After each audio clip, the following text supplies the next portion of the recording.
The Genuine Article. Discussion and commentary based on articles from JACC. Hello, I'm Tony DeMaria, the editor of JACC, here with another edition of the Genuine Article, and I'm talking to Dr. Noel Barry-Mers, who was the chair of a committee recently that developed competence and training statements regarding preventive cardiovascular medicine, a very important topic. Noel is the director of the Preventive Cardiovascular Center at Cedars-Sinai Medical Center. Now, what was the impetus for the development of this competence and training statement, Noel? Well, Tony, clearly prevention of cardiovascular disease is a top priority, increasing importance over the decades, and now with healthcare reform will be at the top. Number two, it is relevant to essentially all practitioners' lives, including allied healthcare professionals, so very broad-based.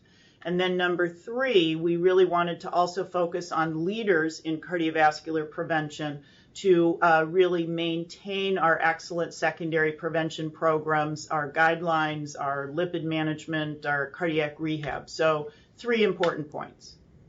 You know, it's interesting to me. I think most of us cardiologists, I'd put myself in that number, kind of think of ourselves as very capable preventive medicine individuals, that we're knowledgeable and that's what we do for all of our patients. But I think what you're alluding to is really a higher level of expertise in prevention.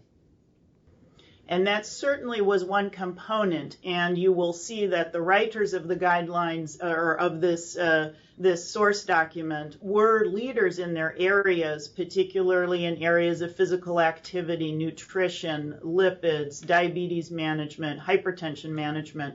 And it again acknowledged that we need to have those experts because in addition to being academic experts and doing the research and pushing that ball forward, we really need to distribute these systems of care, and we need experts to provide support to you, the practicing cardiologist, because we now acknowledge that an individual practitioner's knowledge base and their ability to act and write a prescription is a small part of the prevention piece.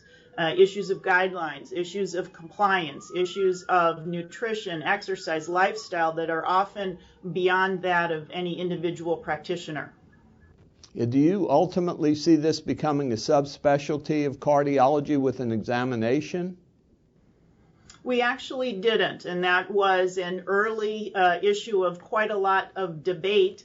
But that would do two things that we thought would be detractors to this mission. Number one, it would probably take a lot of primary care physicians and allied healthcare professionals, nurse practitioners, PAs, out of feeling like they were part of the prevention piece.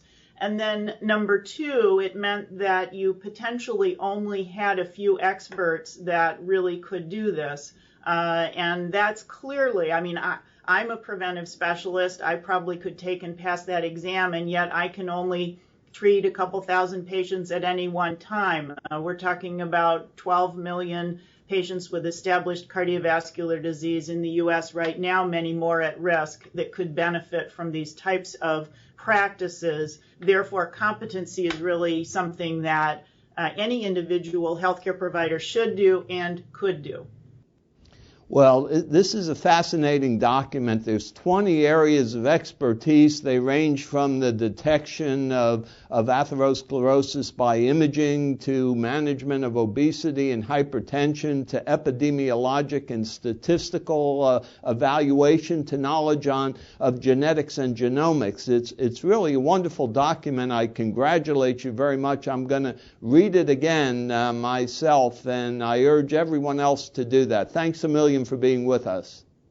And it's a great source document, meaning it should be at your fingertips, and many of the sources are online. So we tried to make it very user-friendly. Prevention is everybody's business.